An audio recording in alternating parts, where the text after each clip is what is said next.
Hey, can't sleep?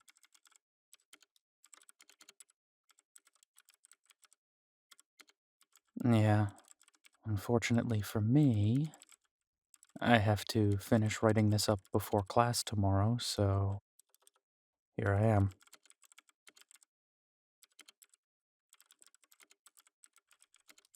Oh, it's just a workup for the students in my mythology course again. Yeah, you'd think that I wouldn't need to keep doing this, but, here we are.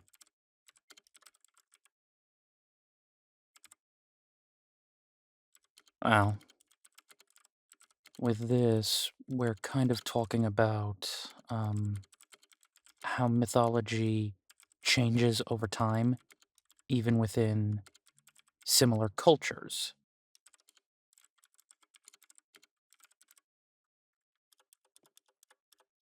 Well, I mean, especially with like the Greeks, you see mythologies and characters shift over time. And it's one of those items that we should address so that we can better interpret and even extrapolate the myths that we're listening to.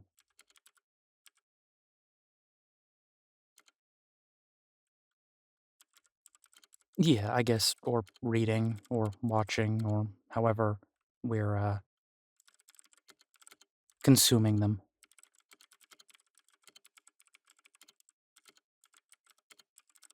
Well, um,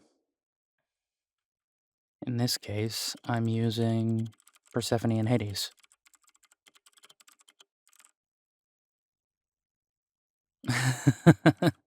Yeah, that's everyone's favorite. It's funny because honestly, of all the myths that we have, this one has, like, the least amount of information about it. I mean, realistically, we fill in a ton, and I do mean a ton of the information.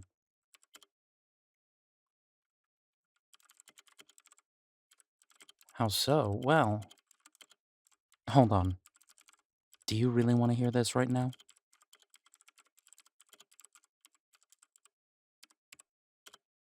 Well, the reason I ask is because the last time we talked about mythology, you kind of fell asleep.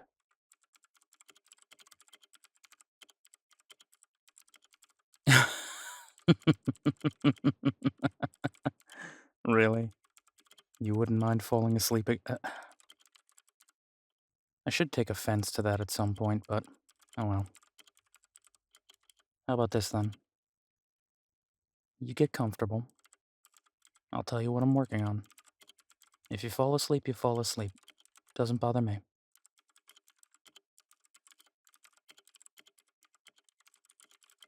Okay.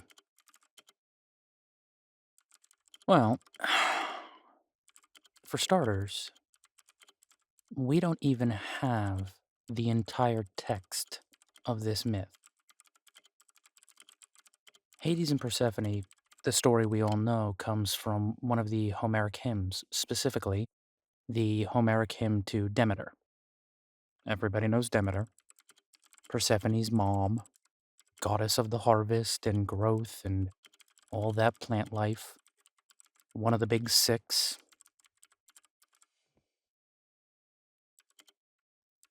Yeah, one of the big six.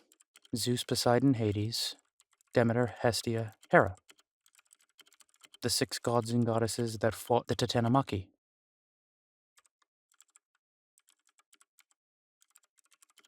The war against the Titans.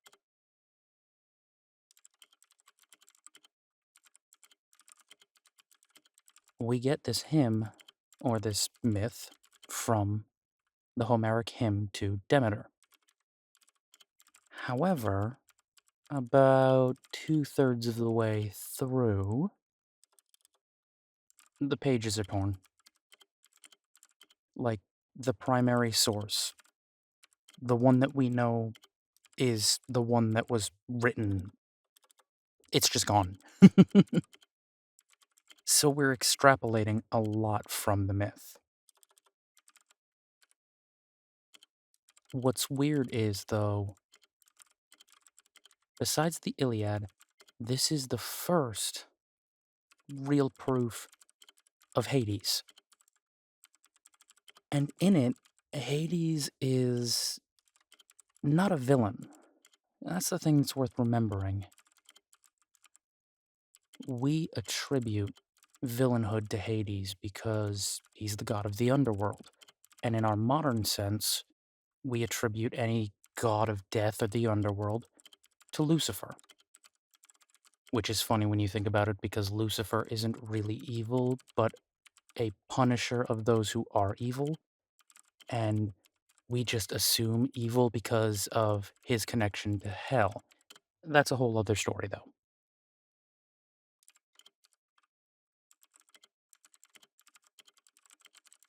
Anyway, Hades is not made out to be evil, powerful, extremely wealthy. He can grow crystals. Weird power, but hey. He can do great, powerful things, but he himself is not evil. He is again the shepherd of the dead, the king of the underworld. And, as Cronus's firstborn son, he was supposed to be heir to all of Earth. Realistically, he should have been in Zeus's place, not Zeus. I think everybody would have appreciated that, but hey. Anywho, now, as the story goes, Persephone is out one day picking flowers, doing all the things that a young maiden of Greece would do, and Hades, who has seen her and is enraptured by her beauty, busts out of the earth in his chariot, finds her, grabs her, takes her to the underworld. Simple so far, right? Ah! However, later, we find out that this whole thing was really planned by Zeus, because Zeus thought, hey, she would make a good wife for my brother, so I think I'm going to give her to him, because I can do that. I'm king of the gods. Hades, go kidnap her. Demeter will never let you marry her out of, her own free will, so just take matters into your own hands. I give you my blessing. Go kidnap her.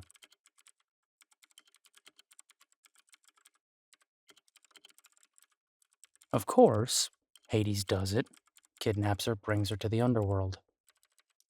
Demeter, who is beside herself now that her daughter is missing, basically goes and decides to live in exile.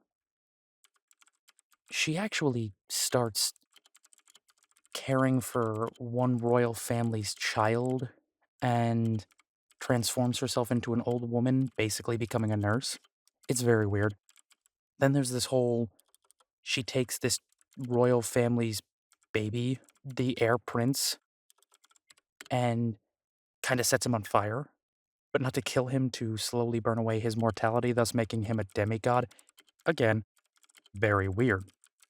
However, when the queen of this royal family discovers, the nurse setting the baby on fire, obviously she has a bad reaction.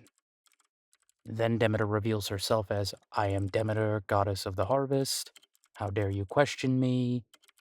I've decided that you have to make it up to me.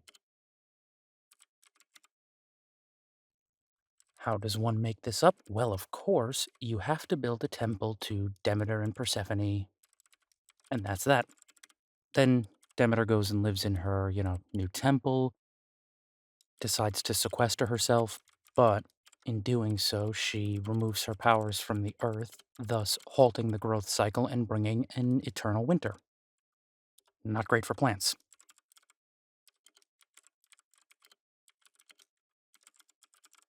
So, of course, Everybody on Earth is now dying. Zeus sees this and goes, "Ooh, can't let this happen." So he starts sending other gods and goddesses to try to convince her, "Hey, bring back the spring." He sends Iris, the goddess of the rainbow, sends Hermes, Hera. I mean, she's not having it. So eventually, Zeus gets the bright idea to send Hermes down to the underworld.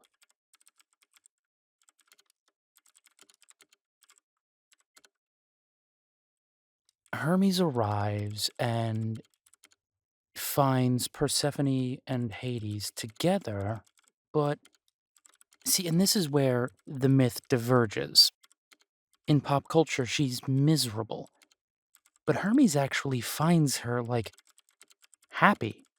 She's bummed because there's no sunlight, no flowers, nothing that grows, but Hades is a good guy. Yeah, he kinda kidnapped her, and that's pretty messed up, but honestly, it's not a bad relationship. And the moment that Persephone tells Hades, "I'm sad, I don't want this," he lets her go.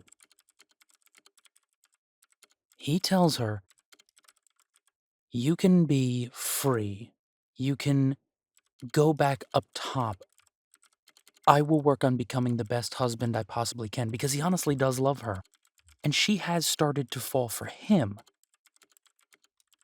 But this is where the myth gets again a little messed up. He's scared that she won't come back, so he smuggles some pomegranate seeds into her bag and eventually she eats them. It's food of the underworld, so she has to go back. That's where the basic myth comes from.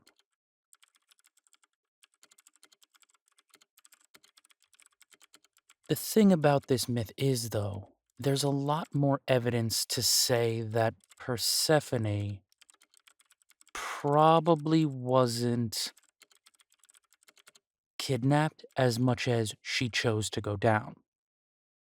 First of all, we have to accept that the name Persephone was not her original name. In the Mycenaean texts and the Macedonian texts, she's called Kore first. Now, Kore basically means maiden or girl, and a lot of scholars will attribute this to the fact that Demeter wanted her sequestered. She didn't want her daughter anywhere near the gods and the goddesses. She wanted to keep her pure and untainted. So, she kept her on Earth and kept her sequestered away. The other thing that's worth remembering is the name that she is given in every myth from the Iliad onward is Persephone, which literally translates to the bringer of death. And this is where we get into her third name.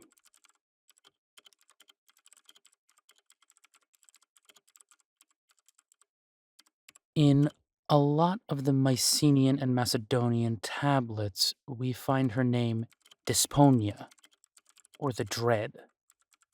And in fact, she gains the name the Dread Persephone pretty much because of all of these tablets. Again, extrapolating data because a lot of the primary sources are either damaged or lost, but a lot of this information seems to lead to the idea that it was always Persephone's destiny to be in the underworld, either as consort and queen to Hades, or in fact to run it maybe herself. But I'm going to be honest here now, that's where Greek ethics come into play, and they didn't treat women so well back then. So probably the reason why we get Persephone is kidnapped by Hades is because a woman could never run an entire kingdom herself.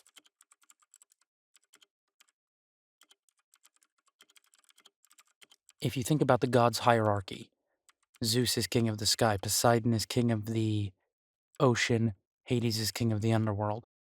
There is no king of earth, there is no queen of earth. Even though Demeter petitioned to be the queen of the earth. Zeus never allowed it because he was king of the gods, and most agree that it's because Demeter was a woman. And that reflects a lot of Greek sensibility of the day. Women couldn't lead, women couldn't rule. It was unheard of. That's where a lot of that comes from.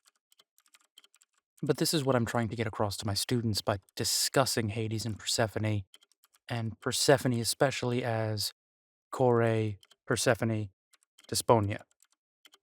Because depending on who you read, she is one, the other, the third, or all together. Maybe she's Kore, maybe she's the dread Persephone, maybe she's the daughter of Zeus and Demeter, or maybe she is the child of Demeter made from perfect flowers and clay. We really don't know. So when we're studying these myths, it's worth remembering that you have to take everything with a grain of salt, do your research, and who knows where you'll end up.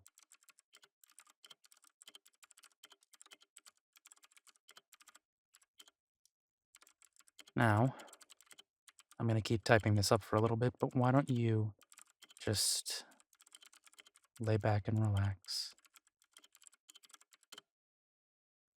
I can see you're kind of already out. Sleep well.